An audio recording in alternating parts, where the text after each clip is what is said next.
Dieu est bon pour Celui qui prêche l'évangile et qui dit aux hommes, aux femmes, l'essentiel, c'est la parole de Dieu. Et puis après, il s'en fout des signes. Ce monsieur est en train de mutiler la parole de Dieu. Lorsqu'on donne l'essentiel à quelqu'un, sans y mettre la manière, on peut mal accueillir l'essentiel. J'aime le dire.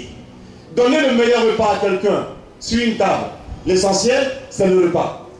Mettez le repas par terre, sans assiette, et puis sans table. Celui qui va manger est un chien. Et bien un chien villageois. Alléluia. Le témoin normal et véritable, c'est quelqu'un qui a expérimenté quelque chose et il en parle. Le témoin est un producteur de preuves. On a recours à lui pour apporter la preuve et pour communiquer la vérité. L'évangélisation n'est pas une manière de parler ou de faire, mais c'est la voie de communiquer la vie de Dieu à un homme qui est coupé de Dieu. Et les signes qui ont lieu, Dieu le veut ainsi. Celui qui dit non à Dieu a péché. Celui qui refuse d'accomplir ce que Dieu commande est dans le péché. Celui qui fait ce que Dieu ordonne de faire est dans l'obéissance. Celui qui va faire le contraire de ce que Dieu demande, cette personne est dans le péché. Il n'y a pas plusieurs formes de péché. Le péché, c'est le péché. Tu as désobéi à Dieu, tu as péché. Dieu dit d'aller prêcher l'évangile et de produire des signes pour accompagner la parole. Toi tu dis non, tu veux autre chose. C'est le péché. Alléluia. Et moi ce dimanche, je n'ai pas envie de pécher. Je veux seulement glorifier un seul. Le Père des cieux qui fait du bien à son peuple. Et à Jésus qui est mort une fois pour me sauver, pour me sanctifier. Il me donne l'autorité gratuite. Parce que moi j'ai cru en lui.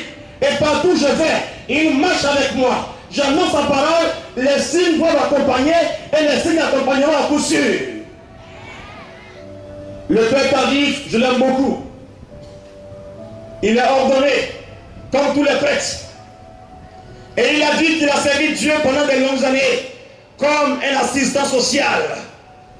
Il ne prêchait pas avec la puissance de Dieu. Il n'était pas un témoin. Il était assistant social. Il s'est fatigué, et il tombe malade un jour, et il dit, un collègue va le voir pour lui dire, mon cher ami, comme tu es prêt, ce n'est pas grave. Dieu nous donne la croix à porter pour l'aider à partager ses souffrances. On est devenu tellement expert que on voit même le plan de Dieu en détail avant même que Dieu commence à penser. Il a voulu qu'on ait le sien de ce que Dieu veut qu'il soit comme ça. Par respect, il n'a rien dit. Il a dit qu'on a filmé.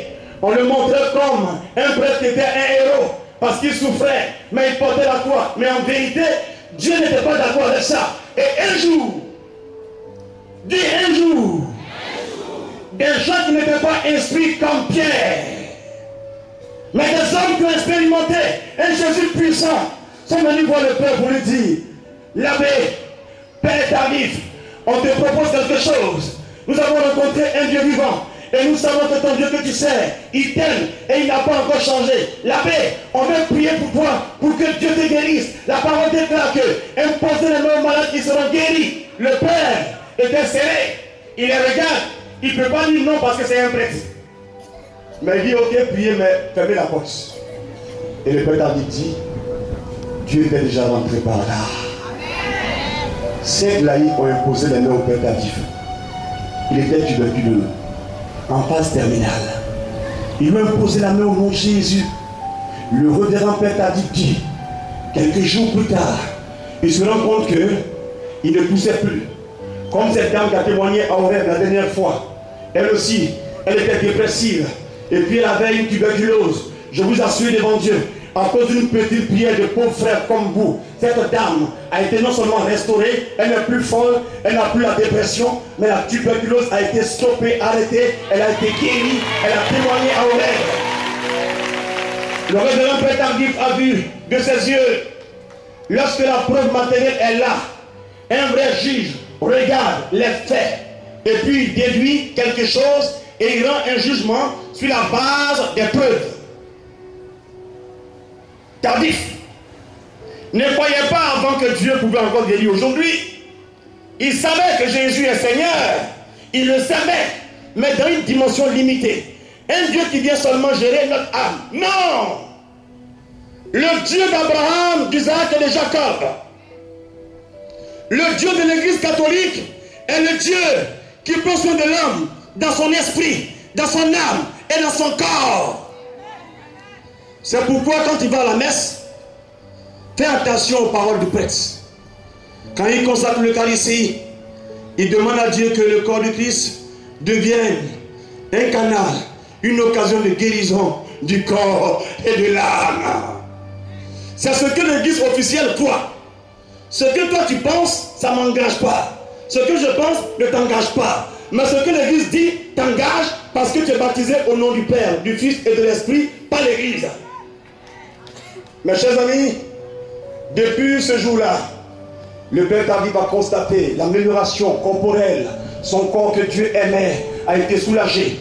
Quelques mois plus tard, il est déclaré guéri définitivement. Depuis le jour où le Père David est guéri, Dieu ne s'est pas arrêté là.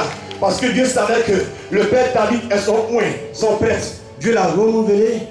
Et le Père David a reçu le don de guérison pour les malades. Il a parcouru le monde entier.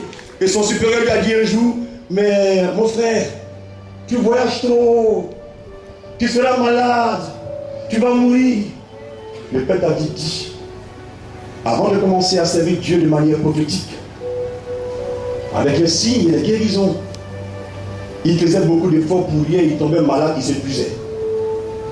Le Père David, avant sa mort, pour l'inviter dans un pays, il faut le programmer 2 ans avant. Parce que chaque week-end est surchargé, on le programme 2 ans avant. Quand il venait en Côte d'Ivoire la dernière fois, j'étais informé 2 ans avant qu'il venait en Côte d'Ivoire dans son programme. Et 2 ans plus tard, il est venu en Côte d'Ivoire. Mais il dit, et c'est vrai, avant de mourir, le Père David va commencer à tomber de moins en moins malade. Si vous voulez renseigner-vous, demandez à mes enfants. Je tombe malade rarement. Je me fatigue. J'ai conscience que je me fatigue. Mais après, je me repose un peu, je me sens restauré. Parce que l'Esprit de Dieu fortifie l'âme de son serviteur et son gloire pour l'accompagner dans la mission. Mais quand tu fais une œuvre inutile, tu t'épuises. Une dame m'a dit un jour, je ne suis pas habitué à faire les 1000 AV. Elle va sur une paroisse où le curé a organisé une prière des 1000 AV. Elle a fait un effort. Mais la prière a eu lieu en semaine. Et elle s'est dit, mais là, si je fais la prière, le matin je serai épuisé. Comment irai-je au boulot, au travail? Mais elle a obéi à la motion de l'Esprit Saint. Elle prie. Le matin, sa force a augmenté. Parce que le surnaturel était au contrôle. Là où le corps était limité, Dieu était en mouvement pour agir et opérer. Ce que Dieu veut que son peuple reçoive, entende et comprenne, c'est qu'il veut entrer en communion avec toi, un contact avec toi. Il veut te communiquer sa vie. Puisque lui, il est parfait. Quand il est présent, tout ce qui est agent de désordre et de maladie, de désordre et de confusion ne peut pas rester là. C'est pourquoi la foi qui nous branche sur Dieu nous amène à chasser les déchets qui nous empêchent d'être en communion avec Dieu. C'est pourquoi les démons doivent être chassés. Dieu sait que quand un démon est là, il va te perturber, te troubler et t'empêcher dans la communion avec lui. Donc chasse-le. Et il dit, quand un corps est malade pendant que le corps guérit, l'homme peut savoir que en lui, la vitalité est parfaite et totale. Car la venue de chacun de nous dans le paradis qui nous attend, dans le pas encore du royaume des cieux, c'est un moment de paix, de joie. Là-bas, il n'y a aucune maladie. Et pendant que tu prêches l'évangile, tu prêches le ciel sur la terre, et Dieu donne des signaux pour montrer que le ciel est vraiment un lieu de bonheur. C'est pourquoi des hommes et des femmes guérissent physiquement, pour que ceux qui sont à côté regardent et sachent que l'amour de Dieu est vrai et fort. Et alors disent oui à un Dieu vrai et un Dieu puissant. L'apôtre Paul dit, je ne veux pas que votre foi soit posée, soit fondée sur la sagesse humaine, mais sur la puissance de Dieu. Je viens à vous non pas avec un langage de savant pour vous dire, je connais la racine grecque du mot foi, la racine araméenne du mot foi, la racine arabe du mot foi. Quand tu as fini ton discours, nous on t'attend On est assis là, on a fermé nos cahiers parce que le cours est terminé. Maintenant, nous voulons voir les œuvres de foi. Quand il n'y a pas les œuvres de foi, celui qui parle n'est pas un témoin. La science a évolué. On peut imiter le feu. Mais entre le feu artificiel et le vrai feu, c'est que le vrai feu brûle, mais le feu artificiel ne brûle pas. On peut donner un fruit en caoutchouc à un enfant pour jouer, mais le fruit en caoutchouc ne contient aucune vitamine. Mais ce qui est original porte toujours du fruit. Évangéliser, ce n'est pas raconter sa vie aux gens. Ce n'est pas dire des bonnes choses aux gens. C'est venir apporter le règne de Dieu aux hommes et aux femmes. Saint Dominique dit, évangéliser, c'est aller sauver les âmes perdues. C'est un combat. Ça veut dire quoi? Il y a des vieux démons qui sont dans vos vies il y a longtemps. Ils vous ont maîtrisé. Dans l'amusement comme ça, tu as pris ta voiture, tu as amené ici, à chaque endroit, comme d'habitude. Mais pour le démon, les choses ne seront pas comme d'habitude. Pourquoi? Parce qu'il va avoir un gros coup de poing venant du ciel pour le shooter, pour le toucher et le chasser. Et alors ta vie sera restaurée. Tu vas prendre un engagement ferme aujourd'hui. Pourquoi? Parce que la force du royaume se mettra en mouvement parmi nous. J'ai accompli seulement ce que Dieu m'a commandé de faire. Annoncer sa parole. Je vais seulement vous dire, en dehors de Christ, il n'y a pas d'autre salut. Il est le seul, l'unique et le véritable. Si quelqu'un dit oui à Jésus, sa vie va commencer à prendre un tournant nouveau. Dis Amen, dis Amen, dis Amen, dis Amen. Regardez comment l'amour de Dieu agit. J'ai dit ça un jour, quelqu'un a été choqué. Parce que nous, souvent les catholiques, on est tellement intelligents qu'on entend ce qu'on n'a pas dit. Et on comprend ce qu'on ne veut pas dire. J'ai dit aux gens que la messe est le sommet et la source de la vie chrétienne. La messe est tellement importante que quand c'est bien préparé, les gens arrivent à bien vivre la messe. Je vous mets au défi. Si on vous dit, aujourd'hui même, alors que chacun sait bien que Dieu est l'essentiel et que la messe est l'essentiel, si on vous dit, allez payer des cars et puis aller en voyage dans un village pour aller célébrer une messe comme ça, parmi vous là, c'est pas sûr qu'on puisse avoir 10 personnes qui vont aller. Pourquoi? Parce que pour toi, ce n'est pas un événement. Ça ne veut pas dire que tu ne sais pas que c'est important. Tout comme mettre au monde un enfant, c'est important. Mais quand une femme accouche, que tu ne connais pas la femme en question, est-ce que du coup, pour aller voir la femme qui a accouché? Non. Et pourtant, c'est important. Mais pour toi, ce n'est pas un événement. Amen. Mais le Père t'a dit, il a dit au stade de Boaké, quand il est arrivé, le stade était rempli de monde. Et devant ce monde, on a célébré une belle messe avec plusieurs prêtres. C'était beau, c'était glorieux. Et il a dit, si on avait demandé aux gens de venir célébrer seulement la messe, ils ne viendraient pas. Mais quand on dit qu'un prêtre est capable de prier pour que les malades guérissent, les gens viennent pour voir. Et pendant qu'ils viennent pour voir, on leur présente l'essentiel qu'est la messe. Voici la tactique de Dieu. Mais nous, on fait des palabres pour rien. Aujourd'hui, vous êtes là parce que vous aimez Dieu, c'est vrai. Mais les gens ont quitté Benjerville, ils sont allés loin pour venir ici parce qu'ils espèrent expérimenter la puissance de Dieu dans leur vie. C'est pour ça qu'ils sont là aujourd'hui. Et ceux qui sont curieux, quand ils verront les signes, leur foi sera fondée désormais sur la puissance de Dieu. Et alors, leur vie chrétienne va changer. J'ai vu beaucoup de gens qui allaient à la messe, mais ils ne voyaient pas la beauté de la messe. Mais quand ils ont découvert le vent du renouveau charismatique, ils sont revenus à la messe, maintenant ils pleurent, parce qu'ils voient la beauté et la grandeur de la messe. Pourquoi? Voici ce que moi j'ai compris. La messe, c'est pour ceux qui ont un grand niveau spirituel. Un enfant qui est au jardin ne comprend pas beaucoup de choses. Il préfère jouer. Mais quand il va jouer là, il va se développer. Quand il va grandir, il va commencer à découvrir d'autres valeurs. La messe est tellement sérieuse qu'on doit entourer la messe de beaucoup de choses. On doit faire des temps comme ça de prière, comme aujourd'hui, prier pour les gens, voir les délivrances, voir les guérisons. Et ces hommes et ces femmes-là qui seront guéris, qui seront libérés, on va leur dire que C'est le Jésus eucharistique qui a produit ses œuvres. Et alors, leur foi sera bâtie sur du solide. Si tu es d'accord avec moi, dis-moi et amen seul. Est-ce que quelqu'un m'a compris? Et j'ai été surpris de voir que j'avais un document qu'un père m'avait donné un jour.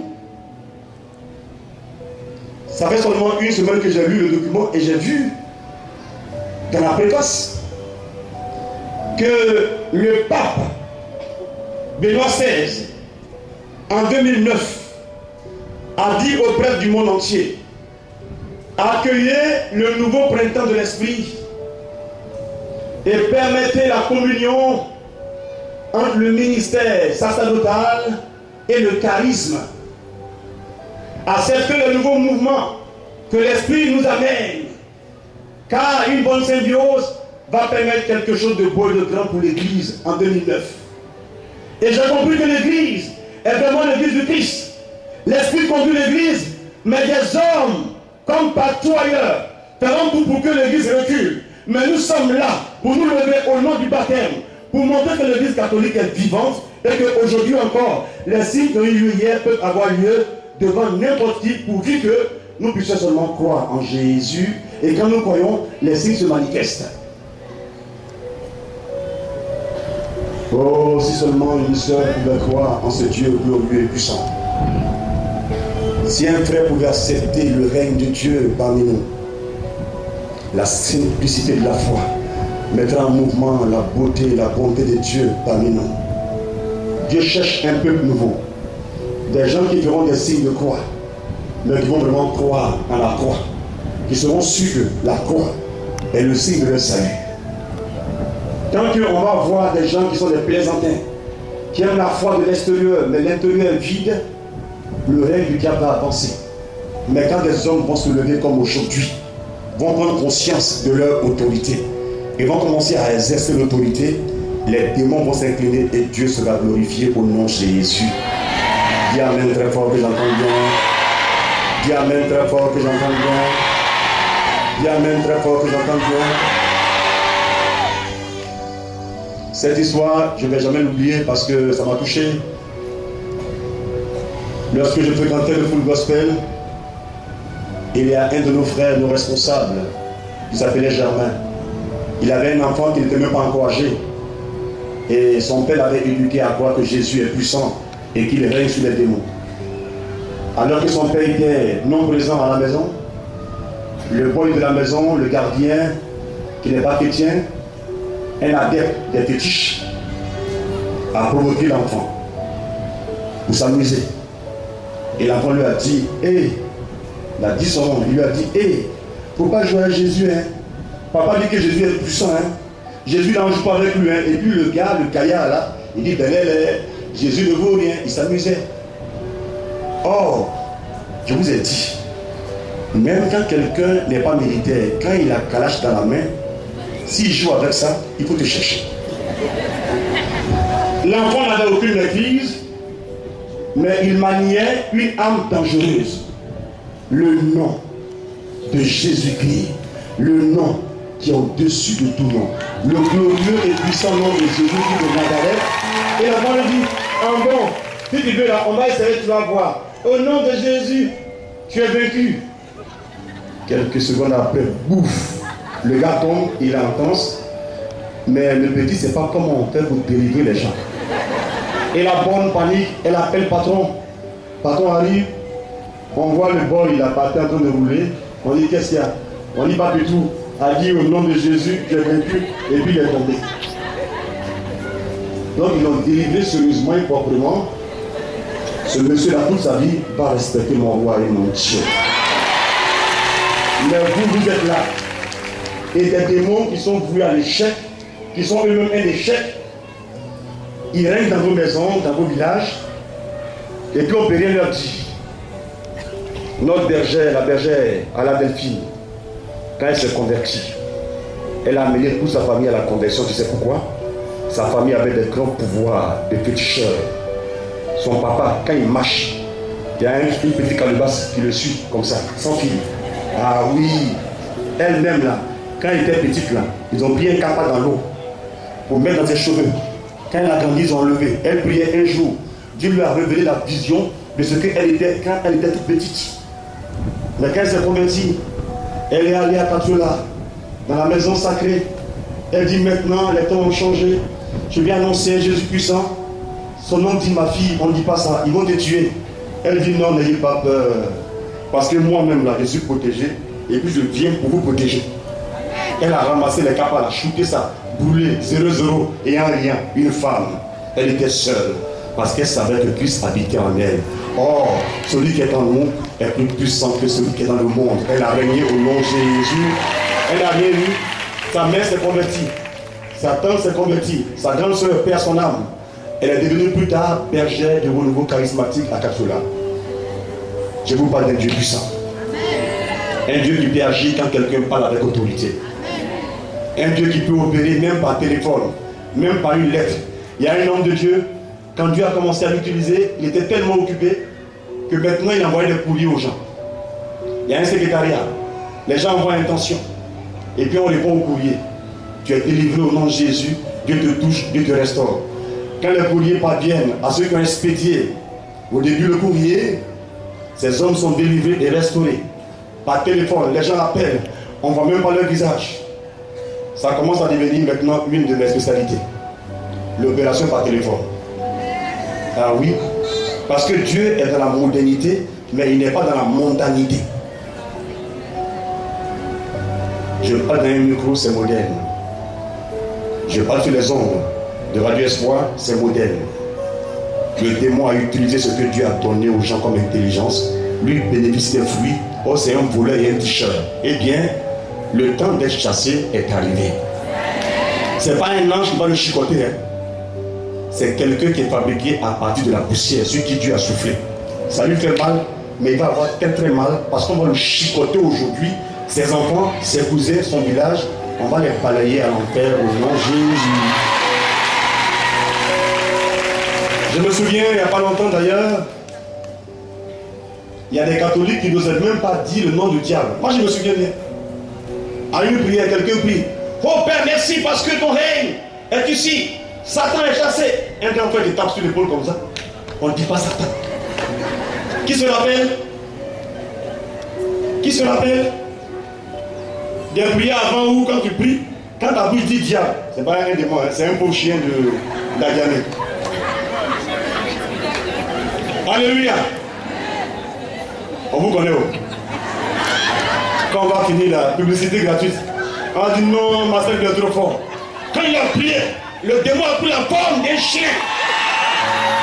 Oh, chien là, il a un nom. Belelou.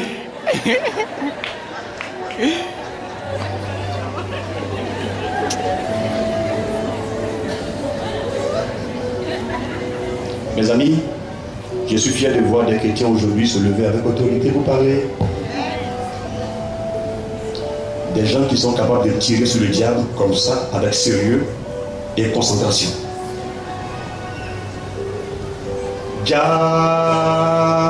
Le démon ne valait rien. Mais on était gaou. On a bien lu les Écritures et on a vu qu'un démon c'est un ange déchu. Ça veut dire un ange qui a perdu le combat. Et puis Dieu dit, si quelqu'un croit, son potentiel est en lui, et que celui-ci peut commander, le démon va capituler. Mais les chrétiens ont inventé des choses pour combattre contre le diable. Mener le bon combat de la foi, mais chasser les démons et marcher sur la tête parce que l'autorité est en vous. Le démon fera tout pour qu'un chrétien ne comprenne pas que le pouvoir sur les démons est une grâce spéciale accordée aux chrétiens.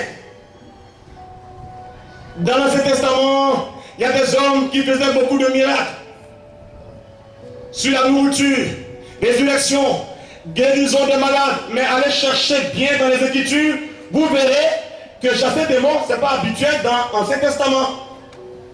Au point où, quand Pierre, Jean, Jacques ont opéré au nom de Jésus, les malades ont été guéris. Il y a eu des résurrections, mais ils ont dit à Jésus, même les démons nous sont soumis. Ça veut dire que l'espoir qui les surprenait, c'est chasser un démon et frapper un démon. Or maintenant, dans la nouvelle alliance, le premier signe banal d'un petit chrétien qui ne vaut rien mais qui croit en Dieu, c'est qu'il chassera les démons. Premier signe. Alléluia. Il faudrait qu'on puisse en profiter maintenant, parce que c'est un cadeau accordé seulement aux chrétiens. Si le chrétien ne le chicote pas, il va grossir et il va régner. Si on est prêt à le chasser, vous allez voir beaucoup de pays s'épanouir, beaucoup de familles s'épanouir, beaucoup de vies être véritablement à l'aise. Quand un démon est à l'œuvre, il n'y a aucun moyen psychologique pour sauver l'homme, la famille ou le pays en question. Je pense à ma Côte d'Ivoire malade, dominée par les démons. Si les chrétiens ne se lèvent pas, les démons vont régner. Soyez pratiques. Exercez l'autorité, mais aussi intercéder.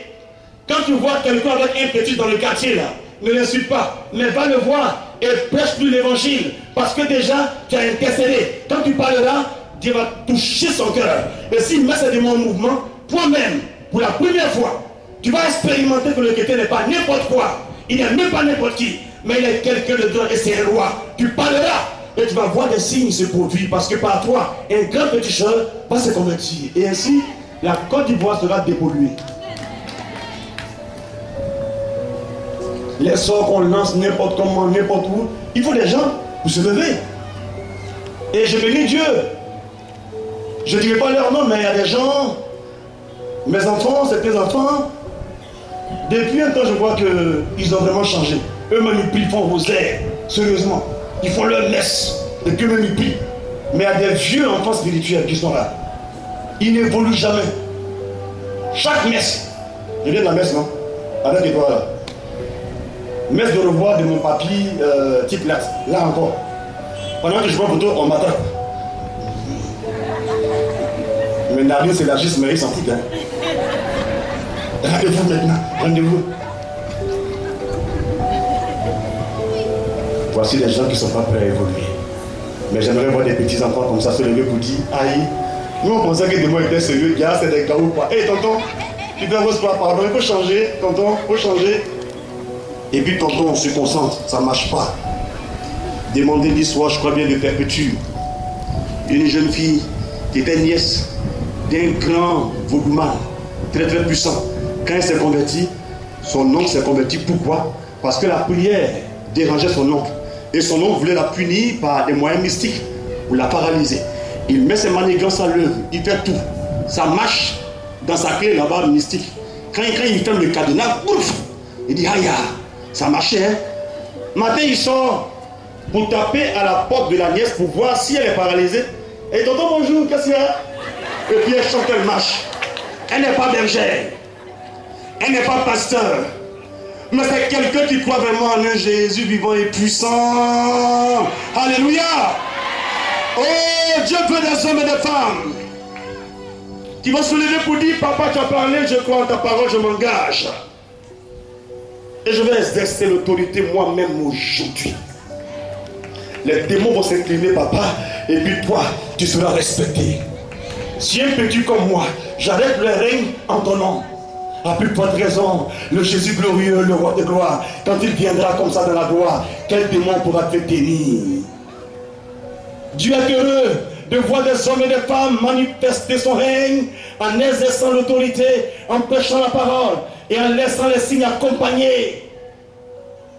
Des gens qui ont déposé des maladies mystiques qui ne passent pas. Il faut seulement une parole pour voir ces guérisons se produire. Je bénis Dieu pour la vie de ce monsieur, ce prêtre béninois. Je l'admire beaucoup. J'ai oublié son nom, mais il fait un bon travail au Bénin. Il a pris conscience qu'il n'est pas n'importe qui. Il a une réponse par rapport à un besoin au Bénin. Le vaudou a pris une telle ampleur. Il a mal au cœur. En janvier, le vaudou est célébré. Eh bien, ce père-là a commencé à gérer les dossiers du vaudou. Oh! Les gens viennent avec caméra en film. Les gens ont goûté une dame, ils prient. Elle vomit les pointes, elle ne meurt pas. Un chef vaudou menace quelqu'un, tu vas mourir, tant. Le père intervient. Il dit, tu ne mourras pas. Il fait une prière d'exorcisme. La personne est restaurée, délivrée, le malheur est chassé. le père d'une fille, il a envoûté sa propre fille parce qu'il était homme mystique. Et le prêtre, qui est un papa spirituel, a commencé à protéger la petite fille. Et son père a menacé le père en disant, cette fille-là, c'est ma chose. Ton enfant n'est pas ta chose, c'est ta fille, c'est tout. Et le père était poli envers le père biologique. Mais il y a une parole qui a tout gâté. Ils étaient à la police. Le père biologique a dit, ce prêtre-là a enlevé ma fille. Et le prêtre était poli pour dire, non, c'est pas vrai. Bon, prends ton enfant. Et puis le gaou là a ajouté une parole en disant, d'ailleurs toi là, qui te dis père, si tu continues, tu vas savoir qui je suis. Et le père lui demande, c'est de quelle manière? Parce que la loi, là c'est clair. C'est pas ton enfant, tu prends l'enfant des gens, tu peux aller en prison. Il dit la manière du prêtre là, je vais te montrer que moi là, et c'est supérieur à toi. Et le père dit, ah là, ça m'arrange, eh bien, je garde ta fille. Et puis tu ne pourras rien faire au nom de Jésus. Dieu a envoyé le papa à Debelico. Il n'est pas mort, il a été KO. Le père n'a pas été touché. Parce que le pouvoir là est en nous. Nous avons l'autorité supérieure. À Bondoukou, un plaisantin de Féticheux a menacé mon frère Robert Manawa. Il a dit devant les gens comme ça officiellement, il y a un plaisantin, quand moi je parle, lui aussi parle. Eh bien, moi, je vais le paralyser. Robert a reçu l'information et il dit, il a signé le décret d'attaque de ce monsieur. Lui-même là a été paralysé. Malheureusement, c'est pas son souhait, mais quelques temps après, il est mort. Parce que Dieu n'est pas toujours avec ce roi. Je suis là aujourd'hui pour chasser les démons, mais il y a des gens qui vont mourir comme ça bêtement. Parce que si tu t'entêtes, et puis un ange serre ton cou, il te fauche, il ne t'a pas tué, tu te lèves encore. Et le démon te suit. Souvent l'ange devient violent quand il voit que le coin est trop agressé. Même quand on n'est pas informé, Dieu frappe, il chicote, il tabac. Et puis il manifeste son règne à cause de nous. Nous avons l'autorité. Voici ma fille qui est là, Estelle, demandez-lui. Elle a un parent qui était à Korogo, qui avait commencé à accepter Jésus. Et quelques temps après, le gars devenait aveugle. Et Estelle lui dit au téléphone, si vraiment c'est à cause de ton choix que tu es aveugle, moi je dis que tu vas guérir. Elle a exercé l'autorité. Le gars a rappelé après, il voyait clair. Il y a un jeune, elle est encore témoin. Il y a elle et puis à KS, à qui j'ai confié le jeune. Il faisait vaudou ici en Côte d'Ivoire. Vaudou. Oh, c'est un baoulé. À Abidjan, il avait aidé beaucoup de ministres à devenir ministres. Oui, avec son patron qui était un maître vaudou qui vient du Bénin. Oh, ils avaient du pouvoir. Mais comme Dieu est gentil, il allait à Boaké voir sa grande soeur. Et sa grande soeur aime aller à la prière. Et elle dit, allons-y à la prière. Et d'abord, il lui demande, mais c'est quelle prière? Elle dit non, à Saint-Joseph Moukassa. Elle dit, ah, catholique, non, allons-y.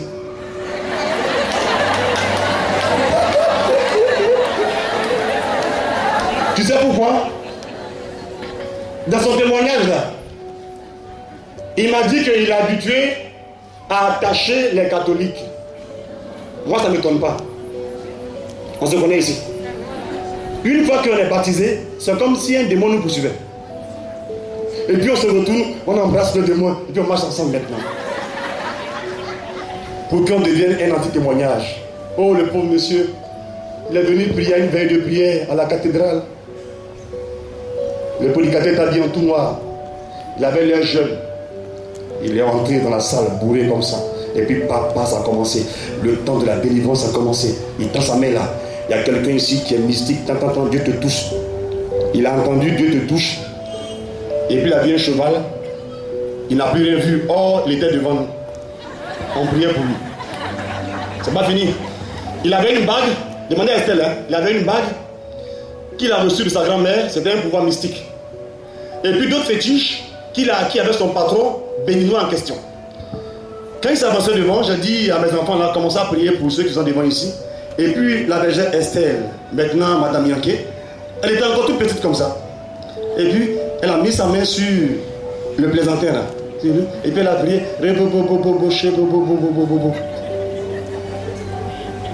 C'est ce qu'il ne fallait pas faire. Le gars se lève, il est faible, on ne le connaît pas. Il s'en va à la maison. Ja. Non seulement la vie flash, on a prié pour lui comprendre rien, il va à la maison, sa bague a disparu. Parce qu'une femme, une jeune fille, à l'époque, une jeune fille lui a imposé les mains. Il y a eu échange de pouvoir, d'autorité. Moi j'ai enseigné à mes enfants, quand tu ne vaux rien, tu apprends à chasser les démons. C'est ça comme ça à Boaké. Quand tu commences à venir au ministère, d'abord tu apprends à chasser les démons, bah, tu ne vaux rien encore. Maintenant, si tu es un peu normal, tu es formé, tu prends le micro pour dire Jésus vous aime, Jésus vous aime, Jésus vous veut. C'est pas l'inverse. Donc le gars va, il se met en colère, son patron entre en communication avec lui. Il dit il y a un combat à mener. Le patron dit que c'est rien ça. Il nous a vus, nous sommes des plaisantins, on ne vaut rien. Dieu a fait, j'ai rencontré ce jeune-là. Je lui ai dit je prie pour toi pour que tu ne meurs pas. Voyez, toi tu ne vaux rien. Ton patron qui te blague là, depuis un temps, il n'arrive même plus à te contrôler. Pourquoi? Parce que seulement tu es entré en contact avec nous. Mon petit Yaki, tu as la chance, hein? Quand les démons de ce monsieur-là étaient incapables d'attaquer celle qui a fait disparaître sa bague, le démon lui dit, il faut sortir avec la fille là. Quand ça ne marche pas spirituellement, il faut utiliser les moyens naturels pour diminuer leur pouvoir. Je vous ai dit ici plusieurs fois. Le sexe est un moyen d'épuisement spirituel. Quand par exemple là, une sorcière attaque, ça ne marche pas. On t'en doute, ça ne marche pas. Mais si on permet que ta chemise saute et que tu vas te livrer à un concours suspect, une fois que c'est fait, c'est comme si tu déposes les armes. Heureusement là encore il a échoué. Il a tout essayé et puis il me dit un jour, il dit berger pardon, il faut m'expliquer. Est-ce que votre affaire de catholique là, c'est catholique seulement ou bien il n'y a rien derrière? Pas, il ne comprend pas, il est sonné, il a échoué jusqu'à la guerre est venue. Alléluia. Oh, c'est pour dire à mon frère qui est ici, à ma soeur qui est là, c'est une affaire de foi, c'est tout. Si tu commences à croire que Dieu est Dieu, Dieu passera par toi pour mettre du respect entre Dieu et les misérables démons. C'est pourquoi je n'aime pas beaucoup les gens qui insistent là pour me rencontrer pour n'importe quoi. Ça fait honte. C'est ridicule. C'est démoniaque. Vouloir voir un individu qui n'est même pas prêt. Et puis tu insistes. C'est le signe que tu ne crois pas en Dieu. Tu crois en un pouvoir magique et tu veux induire quelqu'un en erreur. Je te parle pour que tu saches que la clé est dans ta main. Quand tu te lèveras avec autorité, tu mettras le respect entre les démons et le règne de Dieu. Oh, c'est l'heure, c'est le moment. Qui est prêt à laisser Dieu être Dieu, Dieu régner, Dieu se manifester? Qui sait, qui croit, qui pense vraiment que lui aussi peut marcher avec le Seigneur en autorité? Bon, qui est prêt à chasser un démon? Je vais terminer par une histoire ridicule avant de prier pour vous. On a prié à Saint-Pierre pour des gens. Il y a une dame qui est tombée. J'ai dit à une soeur volontaire pour prier pour la dame là, parce qu'elle demande rien. Qui est baptisé? Les gens lèvent la main comme ça. Toi, tu peux prier pour elle? Elle dit oui. Je dis bien. Non seulement elle n'est pas seule, j'étais avec elle à côté. Et puis il y avait très simplement derrière. On était dans l'église. Et puis l'église puissante. Saint-Pierre. Avec un curé puissant. Entouré des charismatiques du SE. Plein comme ça.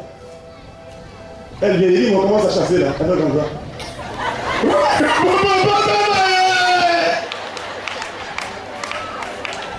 Elle est tombée seule. Aucun démon ne l'a touché, hein, mais le vent de sa peur là l'a emporté tout seul. Voici Chrétienne qui est là comme ça. Eh bien, s'il y a un volontaire, une volontaire, tiens-toi debout. Mais attention, quand on déclenche la guerre contre un démon, il revient vers nous avec violence. Si quelqu'un m'a entendu, il faut t'asseoir en même temps. Mais la mauvaise nouvelle, c'est quoi? Le démon, il s'en va. Tu l'attaques, il réagit. Tu ne l'attaques pas, il marche sur toi. Mieux vous l'attaquer pour le vaincre. Et nous avons le pouvoir de le vaincre.